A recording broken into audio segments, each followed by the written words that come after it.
And so then, I know that, in terms of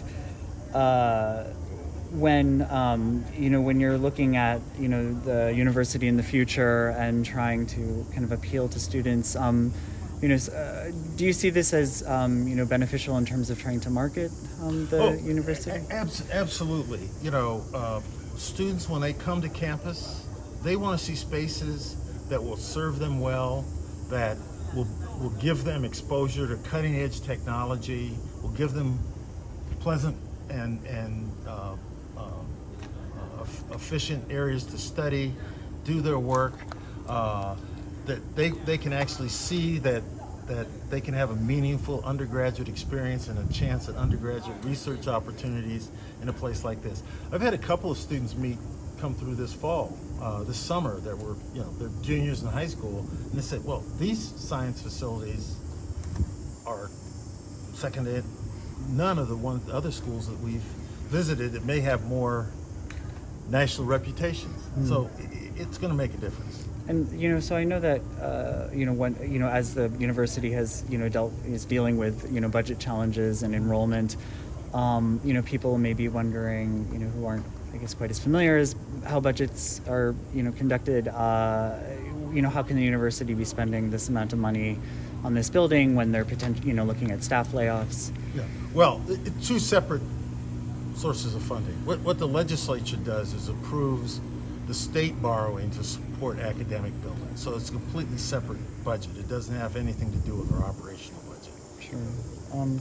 And so then, no, I know that, is biology still kind of the fastest growing program? No, it's flattened out some. Yeah. But here's the thing. Hopefully in the next 18 months, we will start a physician assistant program in collaboration with UW-Madison.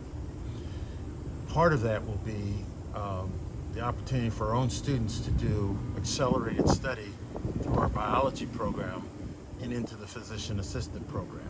So when you start being able to demonstrate how healthcare professional opportunities can be supported by this kind of thing, it will have an impact. And it'll have an impact in other ways. We are already sending students in significant numbers to the veterinary school in Madison.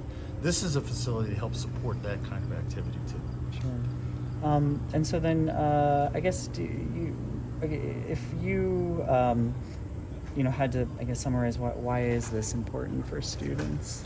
Well, it's important for a number of different reasons. Number one, if we could flash back and show you what this facility looked like before, no student who thought they wanted to be moving into a cutting edge discipline would have looked at that facility and said, that facility supports me.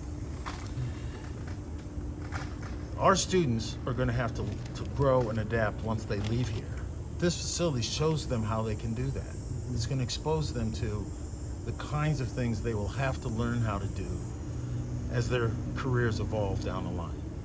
And finally, our faculty, who are tremendously supportive of students, if they're going to do undergraduate research and support undergraduate research, they need a facility like this.